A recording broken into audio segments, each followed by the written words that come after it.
Hi everyone, myself Narayana sir from Saraswat International Academy Vapi. So dear student, जैसा कि हमारा chapter 7 chemical equilibrium चल रहा है और हम बात करेंगे यहाँ पर इसके पार्ट 4 में about the homogeneous heterogeneous equilibrium relation between delta G, Kc and Qc and now example 7.8. So क्या करेंगे अप्रॉक्स क्या पॉइंट्स है इसके अबाउट. तो 13.8 तो 7.8 एग्जाम्पल है हमारा और हम बात करेंगे 13.8 ग्राम N2O4.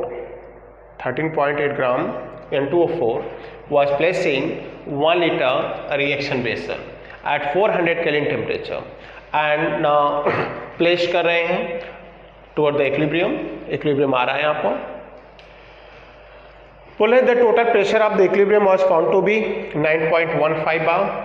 So calculate Kp, Kc and partial pressure at equilibrium state and partial pressure at equilibrium state. तो इक्विलिब्रियम स्टेट पर हमें पार्शियल प्रेशर फाइंड आउट करना होगा. तो रिएक्शन की बात करते हैं, चलते हैं आंसर इसके सॉल्यूशन पर. सॉल्यूशन की बात करें तो फर्स्ट ऑफ ऑल हमें करना क्या होगा. अगर हम टारगेट डिसाइड करें केपी अगर निकालना है तो हम राइट करेंगे यहाँ पर क्या, इस रिएक्शन से जाए तो partial pressure of product upon partial pressure of reactant. KP find कर लेंगे तो केपी इज इक्वल टू क्या होता है, KC R T delta n g. R T delta n g, तो डेल्टा एन जी की वैल्यू हम फाइंड आउट करके हम केसी निकाल सकते हैं. तो then KC is equal to क्या होगा, KP upon R T delta n g. ये पॉइंट्स हो गए. देन आफ्टर तो KC is equal to KP upon R T delta n g हो गया. एंड देन आफ्टर हमें पार्शियल प्रेशर तो फाइंड आउट करना ही है और पार्शियल प्रेशर फाइंड आउट करने के लिए हमारे पास टर्म्स क्या होंगे, तो फाइंड आउट करते हैं. फॉर दिस रिएक्शन जाएंगे अपॉन फॉर रिएक्शन. तो फर्स्ट ऑफ ऑल हम टोटल प्रेशर मेंशन किया है और हम पार्शियल प्रेशर पर फाइंड आउट करेंगे. रिएक्टेंट का वेसल में दोनों हैं तो फर्स्ट ऑफ ऑल हम फाइंड करेंगे mole of N2O4. Mole find out करके हम P निकालेंगे, इसका पार्शियल प्रेशर. तो दोनों का पार्शियल प्रेशर फाइंड आउट करना होगा, उसके अकॉर्डिंग जाएंगे. तो एक का फाइंड करेंगे तो ही देन दूसरे को कंसिडर करके हम फाइंड आउट करेंगे. तो मोल ऑफ N2O4 के लिए क्या होगा, यहाँ पर mass given mass in gram divided by it's molar mass. Given mass जो है वो 13.8 ग्राम है जैसे हम देख रहे हैं.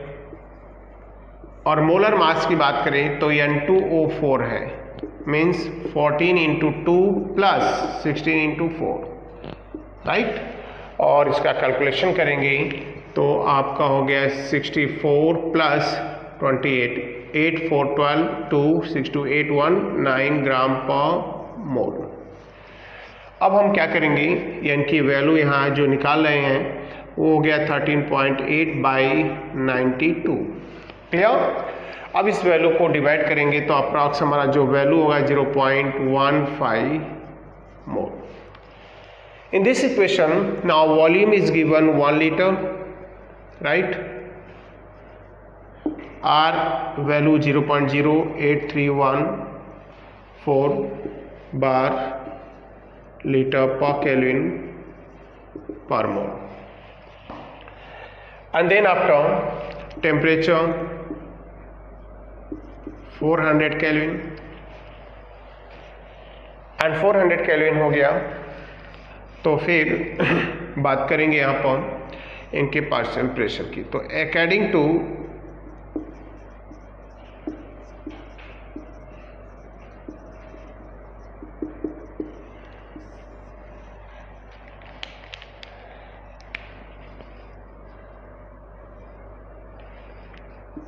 PV is equal to nRT. P is equal to nRT by V, n है 0.15, r की value 0.08314 into 400 kelvin divided by v 1 litre. So partial pressure that is obtained after this calculation, total pressure is given this, and then partial pressure हमारा जो यहाँ पर calculate होगा इस point से हुआ 4.98 बार.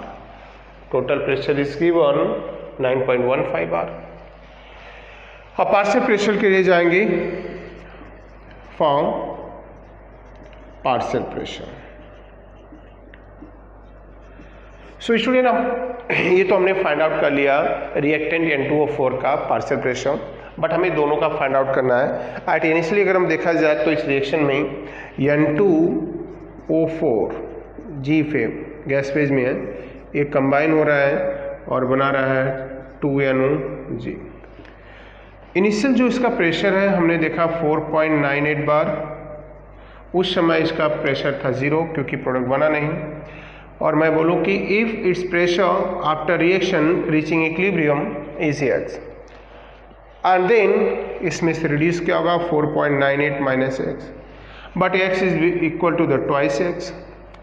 अब हम इस वैल्यू को फाइंड करेंगे टोटल प्रेशर.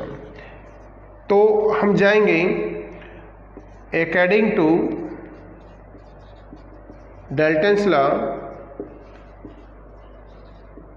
पार्शियल प्रेशर, वो होगा P total is equal to PN2O4 plus PNO. So this one is 4.98 minus x plus twice x, this one is 9.15.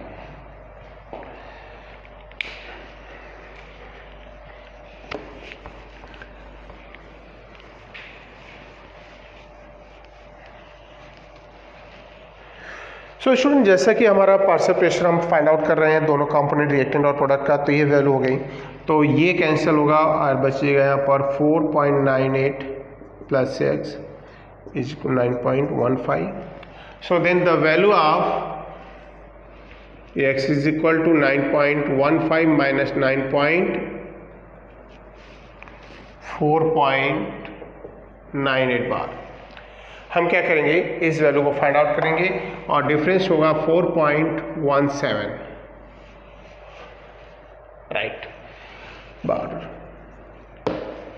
सो जो पॉइंट्स हमें मिले यहाँ पर एक्स की वैल्यू पार्शियल प्रेशर, तो अब हम यहाँ फाइंड आउट कर लेंगे इस कंपोनेंट का partial pressure at equilibrium. So partial pressure at equilibrium state. तो इक्विलिब्रियम स्टेट पर जाएंगे तो इस इक्वेशन से जाएंगे पार्शियल प्रेशर, तो PN2O4 is equal to 4.98 minus x, मतलब 4.98 माइनस 4.17 बार. क्लियर? हमारे जो वैल्यू यहाँ पर मिलेगा वो होगा 0.81 bar. And PN2NO is equal to, अब PNO की बात करें यहाँ पर जो पार्शियल प्रेशर हमारा यहाँ पर है वो पॉइंट्स क्या है ट्वाइस x है, तो 2 इंटू 4.17 आएगा राइट. और ये वैल्यू हो जाएगी 8.34 बार. और उस पॉइंट पर ही स्टूडेंट हम आ गए जहाँ पर हमें फाइंड आउट करना था. जब हम दोनों कंपोनेंट का इस रिएक्शन में पार्शियल प्रेशर फाइंड आउट कर लेंगे तो देन हमारा टारगेट होगा इसका Kp फाइंड करना. Kp की वैल्यू को इधर पुट करेंगे तो Kc मिलेगा राइट. सो अब इस पॉइंट को ही आगे बढ़ा देते हैं हम और पॉइंट को आगे बढ़ाएं यहाँ पर, तो Kp now Kp is equal to PNO की वैल्यू जो हमने यहाँ फाइंड आउट की है वो है 8.34 का होल स्क्वायर हो जाएगा upon partial pressure of this 0.8 bar. Clear? इस वैल्यू को पुट करने के बाद जो हमें एक्चुअल आंसर यहाँ पर Kp का मिलने वाला है वो है approx 85.87 bar. And then next point पर आएंगे और यहाँ पर फाइंड करेंगे Kc. Kc is equal to होगा क्या, as we know that now Kp is equal to Kc RT respond delta NG.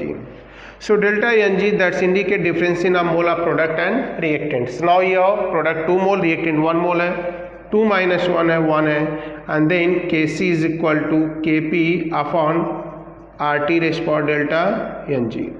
So Kp is given 85.87 bar and now divided by 0.08314 into 400 Kelvin power 1, and that's the value of Kc approx that obtained is 2.6. So ये हो गए points about the partial pressure of N2O4, partial pressure of NO2, Kp and Kc for this reaction.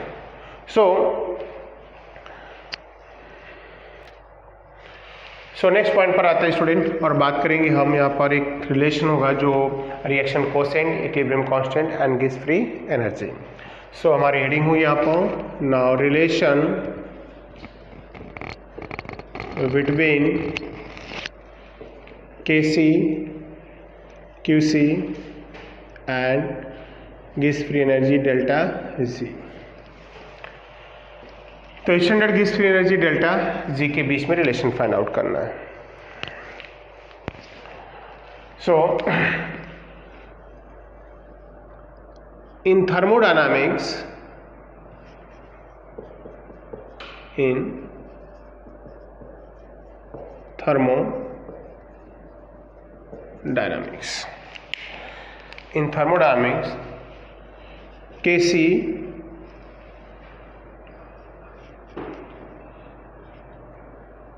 Kc is related with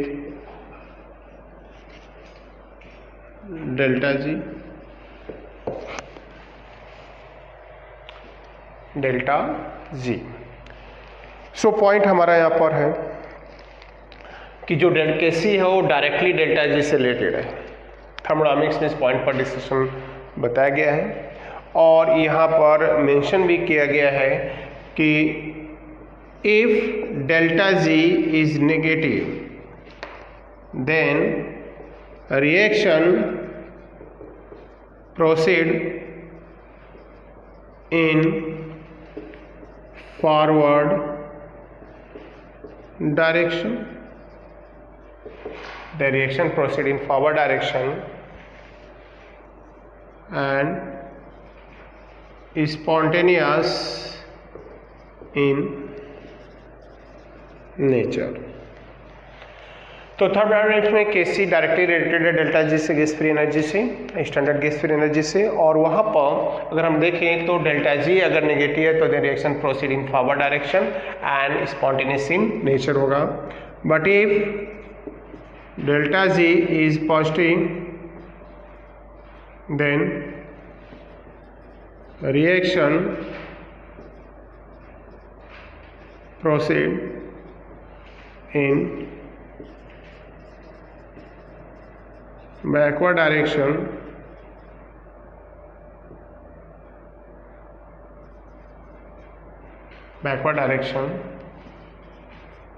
and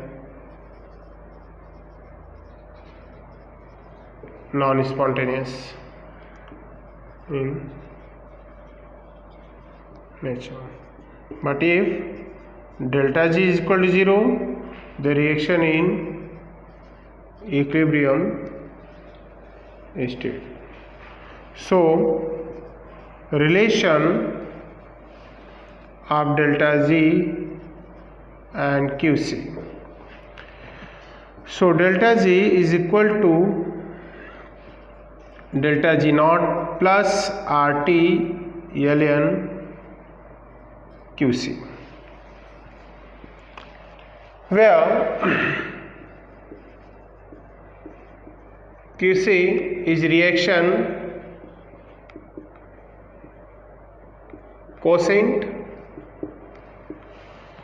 QC एक reaction coefficient है जो हमें बताता है at a time concentration of the reactant and product in equilibrium state, and then if delta G 0 that's indicate equilibrium state. So at equilibrium Kc, so at equilibrium state Kc will become equal to the Qc. Application अगर हम बच जाए तो part third lecture third में हमने आपको explain किया है यहाँ पर कि एप्लीकेशन ऑफ इक्विलिब्रियम कांस्टेंट में if value of the Kc equal to the Qc then that's indicate equilibrium state. So next point पे आएंगे. In such case delta G 0, तो from equation 1 now delta G 0 होगा and instead of Kc हम write करेंगे Kc. So 0 is equal to delta G naught plus RT ln Kc, or either delta G naught minus RT ln Kc. That is the relation between equilibrium constant Kc and standard gas free energy delta G naught.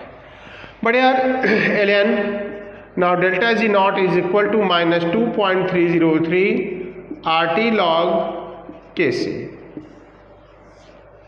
RT log Kc. So ये value हो गया हमारा delta G naught is equal to minus 2.303 RT log Kc.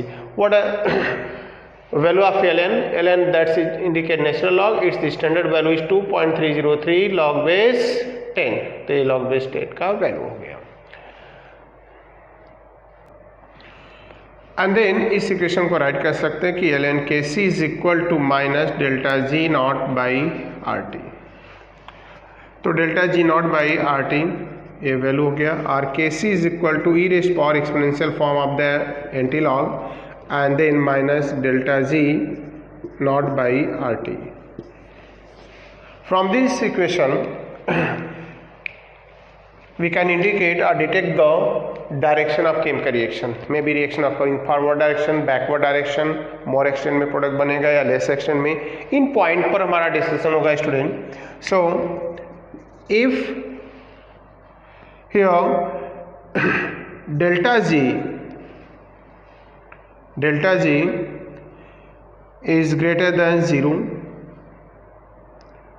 then Kc is greater than 1. Delta G is less than 0. Less than 0 that indicates sign is negative, so negative positive होगा तो Kc is greater than 1 होगा. Then reaction occurs in forward direction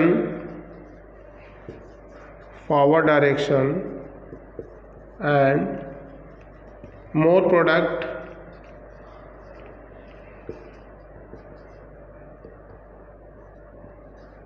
will be obtained. Second thing हो गया अपन,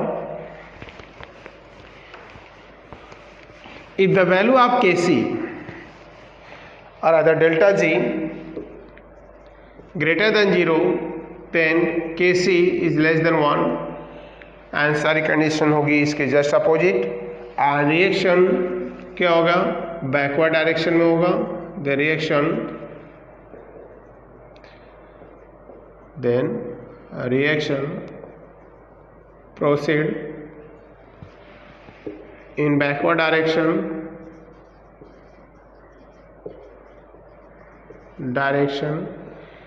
less product will be obtained, less product will be obtained. ये points होगा हमारा. And if third point, if delta G naught equal to the 0 then Kc is equal to 1, that's indicate equilibrium state. So that's indicate equilibrium state. So this is the relation between delta G, QC and KC. So student part 4 में अब जिन point पर हमारा discussion चलने वाला है वो type of equilibrium. Type of equilibrium में दो टाइप हमें पढ़ना है, एक होमोजीनियस और दूसरा heterogeneous. Homogeneous equilibria and heterogeneous equilibria.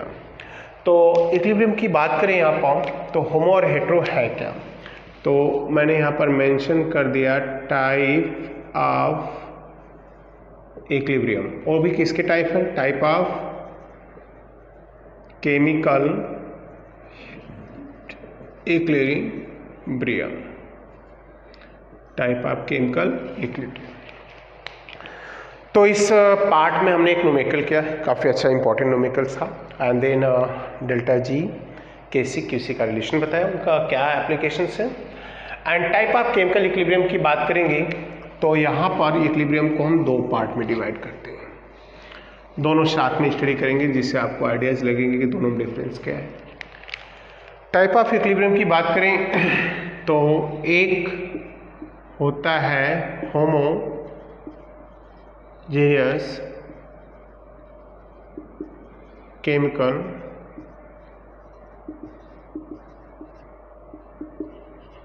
Equilibrium, एक होता है होमोजेनियस केमिकल इक्विलिब्रियम।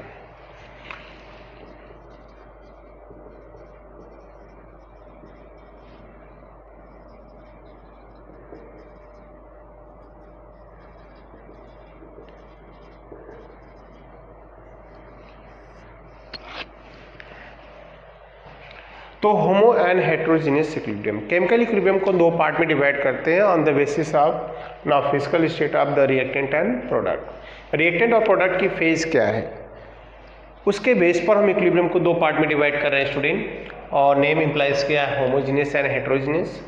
होमोजीनियस का मीनिंग हो गया कि जब रिएक्टेंट और प्रोडक्ट सबकी फिजिकल स्टेट कैसी है, सेम है, तो वहाँ उस रिएक्शन में जो क्लोज वेसल के अंदर हो रहा है इक्विलिब्रियम एस्टेब्लिश होगा, तो उसे हम वर्ड देते हैं homogeneous equilibrium.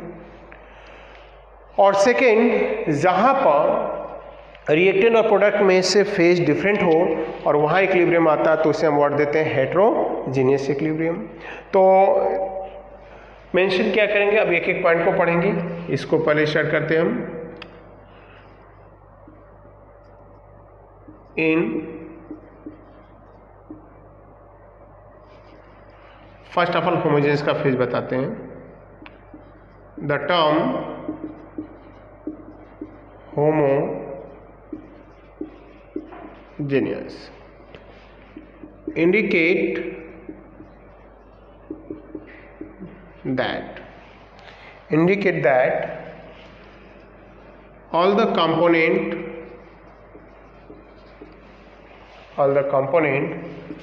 of reaction, all the component of reaction means reactant and product, all the component of reaction present in same phase means all component अगर सॉलिड फेज में तो सॉलिड स्टेट में एग्जिस्ट, गैस फेज में तो gas और liquid है तो liquid. So if at equilibrium state, the physical phase or state of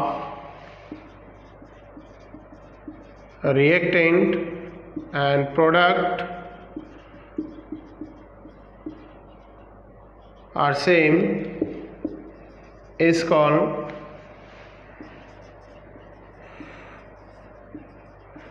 homogeneous equilibrium।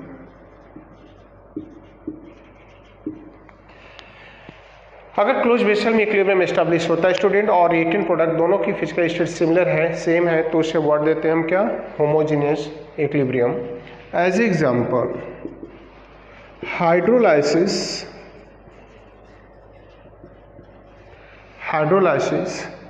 Of sucrose that is the best example of homogeneous equilibrium, like sucrose. C12H22O11 plus H2O, that is found in aqueous solution, by reversible reaction now gives C6H12O6 plus C6H12O6. That is also found in aqueous solution and aqueous solution, that's indicate liquid phase. So ये point हो गया. Second पे जाएंगे. Example like hydrolysis of Easter. Easter के hydrolysis में equilibrium establish होता है, like CH3 COO CH3 aqueous solution plus water in acidic medium and now gives CH3 COOH aqueous plus CH3OH aqueous. So here equilibrium established between reactant and product, and reactant and product both has liquid phase, so it is called homogeneous equilibrium. Like third example, formation of ammonia. Now N2 plus 3H2 by reversible reaction gives twice NH3. Now here product ammonia, reactant hydrogen and nitrogen, all three components found in same phase. So it is called homogeneous equilibrium state. So homogeneous equilibrium का meaning हो गया आपको, जब reactant product जो भी हों same phase में हो तो दिन दैट टाइम जो इक्विलिब्रियम एस्टैब्लिश होता है उसे हम वर्ड देते हैं homogeneous chemical equilibrium. Then after हम फोकस करेंगे किस पर, हेटेरोजेनियस पर. The equilibrium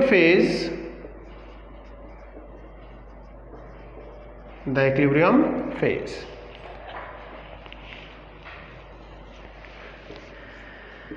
if in equilibrium phase or equilibrium state, the phase of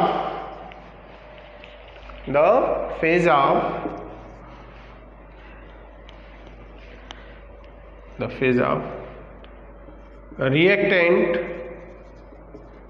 and product are similar, then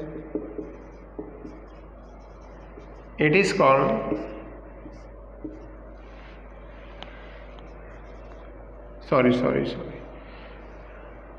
or not similar, it is called heterogeneous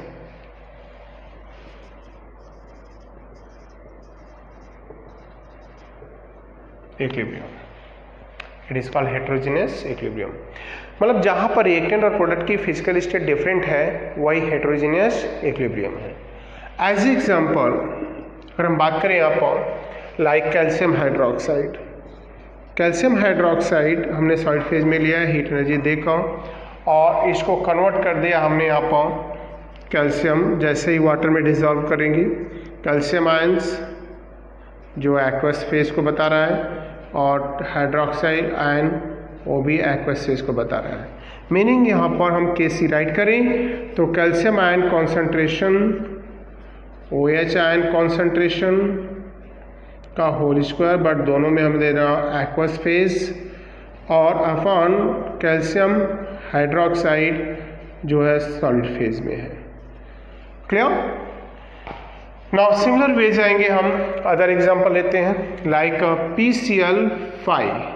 second PCl5 का thermal decomposition होता है, PCl5 solid है जो convert होता है PCl3 solid plus Cl2 gas. So then KC is equal to PCl3 yes लिखा हमने into Cl2 G लिखा और अपॉन PCl5 यस लिखा. और सॉलिड को हम कंसिडर नहीं करते यहाँ पर। सॉलिड का कॉन्सेंट्रेशन कैसा होता है, यूनिट लेते हैं तो Kc को Kp राइट करेंगे और इसको लिखेंगे PCl2Z, right, and then both phase क्या है, सेम है। नाउ नेक्स्ट टाइप का थर्ड एग्जांपल मैं राइट करूँगा यहाँ पर, और थर्ड एग्जांपल की बात करूँ तो कैल्शियम कार्बोनेट। कैल्शियम कार्बोनेट जो सॉलिड फेज मिलता है अबाउट 1273 केल्विन टेम्परेचर पर डिकम्पोज होकर बनाता है calcium oxide solid plus carbon dioxide gas. अगर हम इसके Kc स्टेट को लिखें तो calcium oxide, now here calcium carbonate, calcium oxide और कार्बन डाइऑक्साइड, या फिर इसका स्टेट डिफरेंट है तो स्टूडेंट आप समझ सकते हैं कि हम यहाँ तो राइट तो कर रहे हैं बट अगेन सॉलिड फेज का कोई कॉन्सेंट्रेशन नहीं होता, उसको यूनिट लेंगे ये कैंसिल हो जाएगा और Kc को Kp लिखेंगे और P लिखेंगे PCO2Z, that's all. So that is the type of homo and heterogeneous equilibrium हमने पढ़ा। बात कर रहे हैं हम चैप्टर 7 के इक्विलिब्रियम की, और इसके पार्ट 4 में हमने जिन पॉइंट पर डिस्कस किया बात कर दें उसको वंस अगेन रिमाइंड करा दूं मैं। एक एग्जांपल हमने किया काफ़ी इंपॉर्टेंट है 4 मार्क के लिए, एंड सेकंड पॉइंट में गए हम और जहां delta G Kc and Kc में रिलेशन फाइंड आउट किया, and then after type of equilibrium homogeneous and heterogeneous equilibrium के अबाउट स्टडी किया, और जहां पर होमोजेनस का मीनिंग बताया गया कि if the phase of the reactant and product are same that is called homogeneous equilibrium, and if the physical state of the reactant and product are different in chemical reaction then it is called heterogeneous equilibrium. So student आज chapter 7 part 4 में बस इतना ही। Next period में आएंगे next lecture में part 5 में with new points. Thank you.